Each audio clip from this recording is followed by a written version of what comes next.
Good day, everybody. This is Yin Yang in California, and today we have Morsels of a Thought number 1718.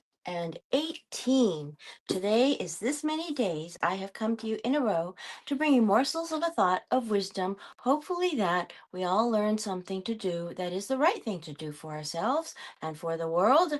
We are bringing more virtue by actually acting on it because when we know the right thing to do, we've got wisdom. And when we act on it, we're creating acts of virtue. So we're bringing more virtue into the world this way.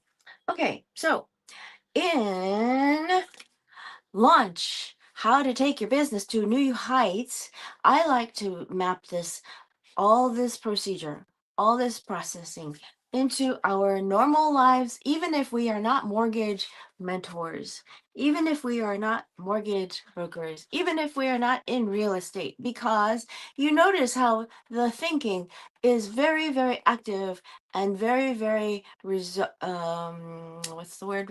Resourceful and what's the word for it? Results oriented. Just what we want. We want results oriented behaviors. And this brings us results in different ways. So when you want to take your mortgage business up, you can also bring your social life up by having the same mindsets and reasons for acting the way and behaving the way you do. Now, this is the chapter 4, section 28 on finder tasks, roles, and activities. Remember, we've got finders. We've got three types of workers in the mortgage business, and finders is one of them. Albert Einstein said, "The compounding effect to relational selling is the eighth wonder of the world." The compounding effect to relational selling, capitalized, is the eighth wonder of the world. The big idea is a sample list of finder activities to get you started. Honestly, the wonders of the world didn't include the Wall of China, and I'm like, are you kidding? But we'll see. Anyway, milestone updates. Oh, by the way, the wall didn't work. The Mongols found their way in anyway. Remember that? Just remember that. In history, sometimes we have to remember these big calamities and catastrophes that happened. Don't repeat them. Not especially not deliberately. Oh my God. Anyway, back to the book. Milestone updates to clients and partners. Here's a check mark. Interview. Meet with potential referral partners. Attend open houses and broker opens. Make outbound calls to top partners. Sales visits with past clients and referral partners. Following up on leads for nurturing and conversion. Make outbound lead generating calls. Business planning and vision. Presentations. Attend events and networking. Problem solving as needed. Prepare and record videos for clients and partners. Weekly planning review with team.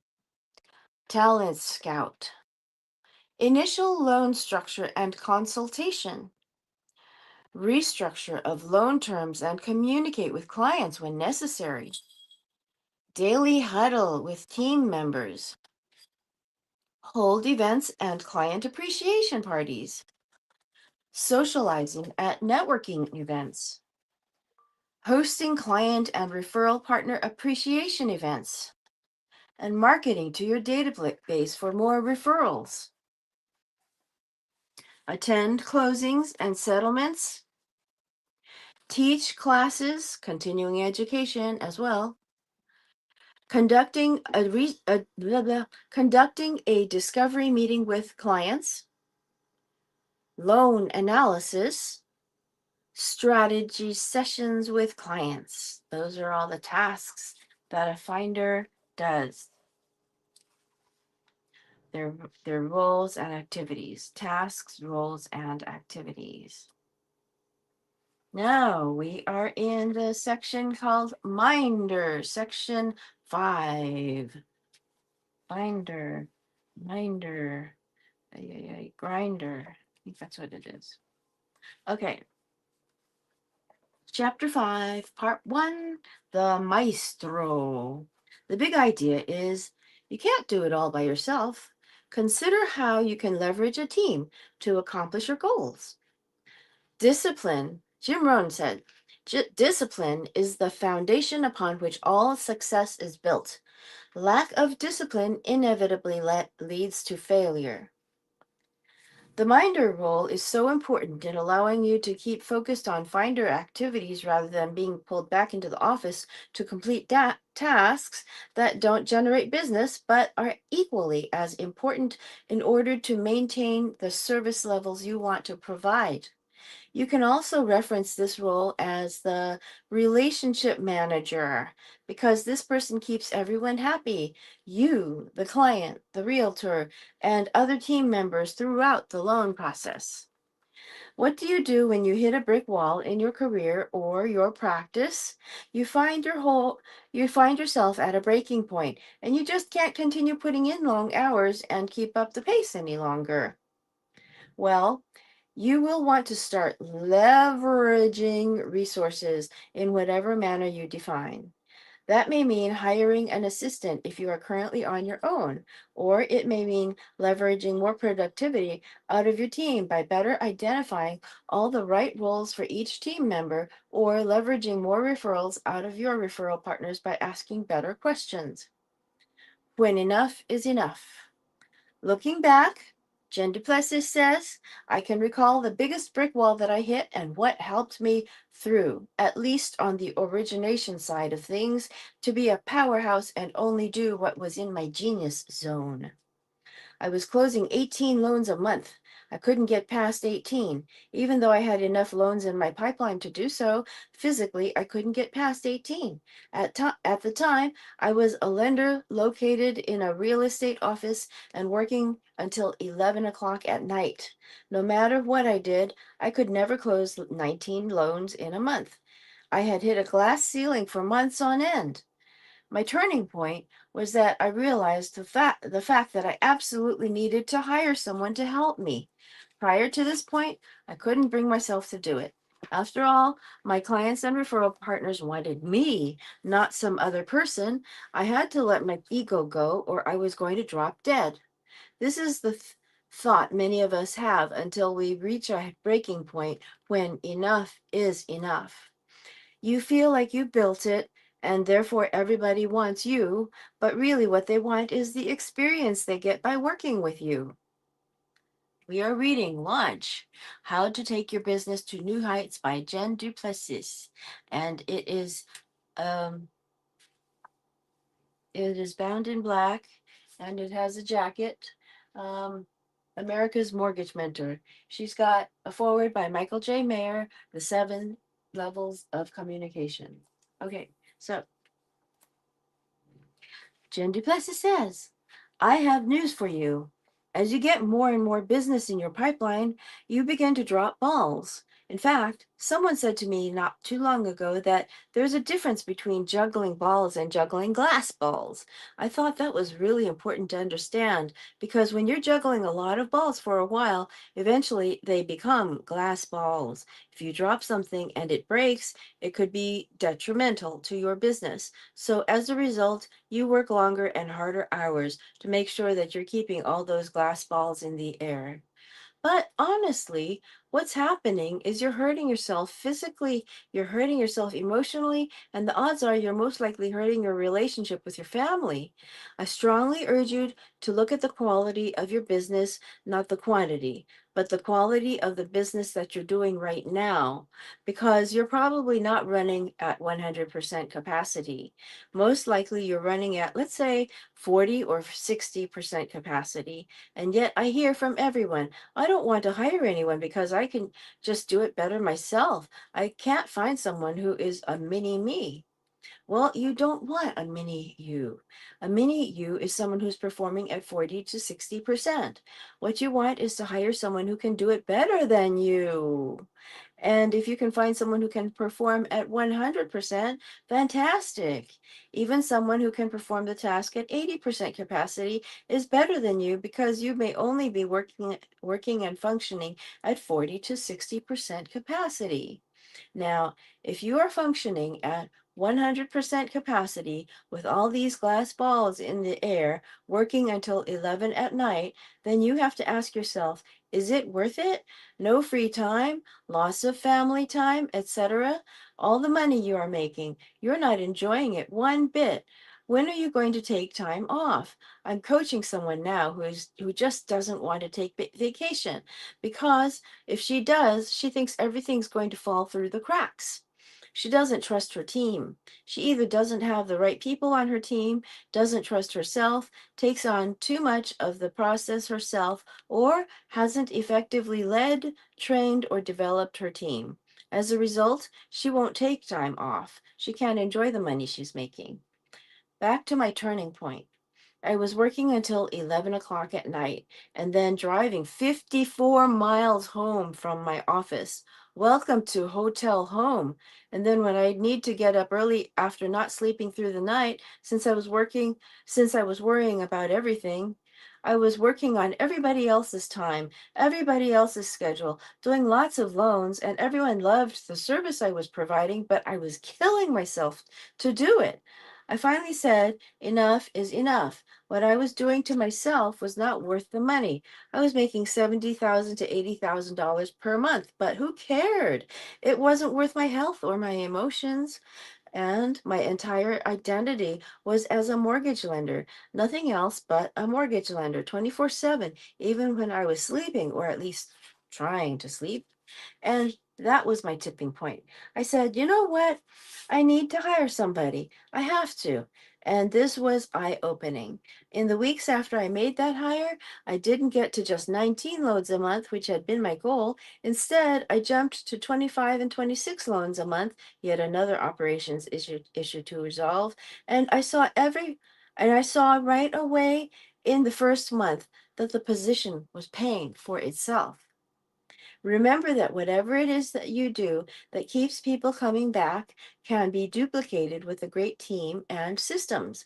Of course, you do have to worry about hiring the right person, about identifying and understanding your goals, and fitting this person into your perfect loan process. Whatever your situation, your solution, your leverage point might be the same as what I discovered mine was. I realized that I had to get out of my own way in order to be successful. It was simply costing me money and my lifestyle not to hire a minder, capital M. The bottom line is we are salespeople. We should not be in operations. And by getting involved too much in the loan transaction process, we're in operations. If you choose to be involved in operations, your income will be capped. Instead, choose to leverage additional help so you can be in sales, and then the sky is the limit. Jen's Jots. Apply the resources available to you to maximize your success. Don't try to go it alone. Your effectiveness will be in direct proportion to the resources you can leverage to advance your practice. Your effectiveness will be in direct proportion to the resources you can leverage to advance your practice. Chapter 5, Part 2, Exceed Expectations. Now, what we just did was we learned that when you want to get things done, you need to hire somebody to work with you, a minder, somebody that keeps you happy. Now, that means that you're doing that. Well, she'll tell you what it means. Chapter 5.2, Exceed Expectations. The big idea is with your perfect loan process in place, you can manage client communications and expectations to deliver a wow customer. Okay, it was a wow customer experience. Excellence is not optional, says an anonymous quoter. About 25 years ago, Jen Duplessis, the author, I was attending a mortgage event to learn about mortgage-backed securities, she says, taught by Barry Habib. If you've been in the business long enough, I'm sure you remember his events. While sitting there with over 100 other loan officers, 99% men at that time, I noticed that each of their pages were going off left and right. Yes, pagers. I thought how important and busy they must have been because so many were running in and out of the seminar to handle business. So, thinking that I should act the part in advance of having the success, the next time I attended an event, I asked my husband Brian to page me 5 times during the course of the 3 hour session. I was in. I looked busy, needed, and important. Check me out. I'm having to get up and leave the meeting too. One thing went One thing was that after I stood in line to use the payphone, like all the others, my conversations were with Brian about the kids' activities and what we were having for dinner. I didn't have the business at the time, but boy, I sure wish I looked like I did. Fast forward several years, and I found myself managing many of the loan officers who attended those events with me. What did I discover? I discovered that they not only didn't have as much business as I thought, but in fact had the same amount of business as I did at the time. They simply didn't have the control of their process. What a life lesson! I learned that it isn't always what it seems. I immediately began developing a process that would allow me to attend events without the chaos that came with constant phone calls and pages. This was the beginning of me building the systems and processes for team development that I use today. An important aspect of client satisfaction is to create strong advocates by exceeding expectations. Since expectations can vary widely from one client to the next, take extra time to have a conversation with them. Now we're reading in Launch Take Your Business, How to Take Your Business to New Heights by Jen Duplessis, and we are hopefully gathering wisdom. Hopefully that we know the right things to do for ourselves, and on acting on the right things, we're on acting on our wisdom, we are creating virtue. So here we are in Morsels of a Thought number 1718.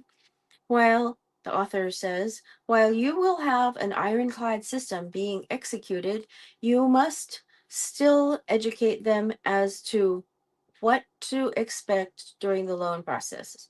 You still must educate them as to what to expect during the loan process. And of course, exceptionally satisfied customers send more referrals. You need to have a conversation to tell your clients how things are going to go. If you have that conversation with them at the beginning, they won't be wondering what the next step is or whether they should call you for an update. Take a few minutes up front to go through the entire process because during the processing of the loan, you won't have to answer the same questions repeatedly. Once again, another time saver. Perception is everything. In a 2016 survey of 362 businesses conducted by Bain and Company research firm, 80% of the companies surveyed state they deliver a quote superior end quote customer experience, while only 8% of their clients agreed. 8%! Seriously, what we think doesn't matter, but what clients think matters tremendously. Let's look at those two intertwined elements. Having a process in place that keeps you on top of every detail of the loan process and defining the expectations with the client as to what will happen, when, and why during the process. Build it and they will come. Build it and they will come. Of course, to be able to explain your process, you first need a process in place. I know this sounds obvious to many of you, but I also know there are many mortgage loan people who don't have a predefined step-by-step repeatable system in place for transaction management and customer service during the transaction.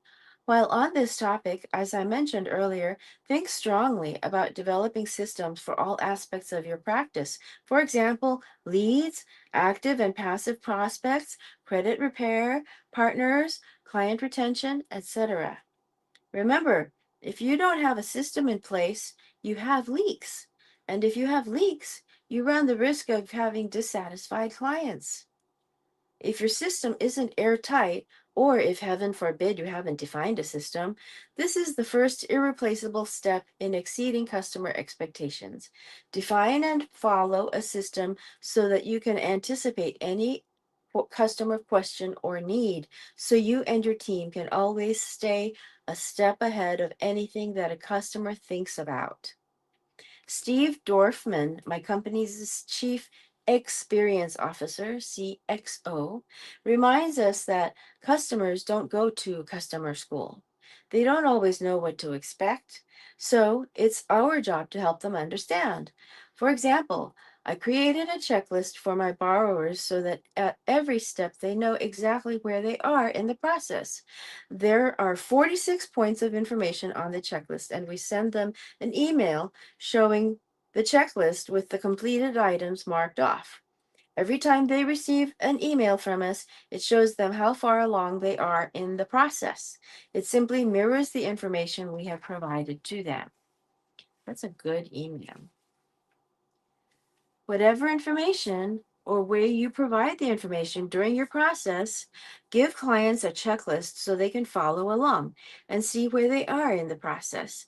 You can also use the checklist to help trigger action that is needed on their part. For example, after receipt of an appraisal, the clients need to finalize their homeowner's insurance. Proactive communication teaches you to anticipate what a client might ask right before they ask it. A great system should alert you to upcoming milestones in the process so you can touch base with the client before they contact you for an update. This demonstrates to them that you're in charge and in control of the process. I've always been an advocate for milestone updates rather than the traditional weekly updates because most loan officers and teams, oops, rather than the traditional weekly updates most loan officers and teams subscribe to. If anything, do both milestone updates and the traditional weekly updates. So when there's a milestone, you send an email, and when there's a weekly update, you send what's going on. So after that, we're going to read about setting expectations with clients, setting expectations, how setting expectations helps your partners, and the fact that it's simply about communication before we reach Jen's jocks at the end of this particular chapter segment.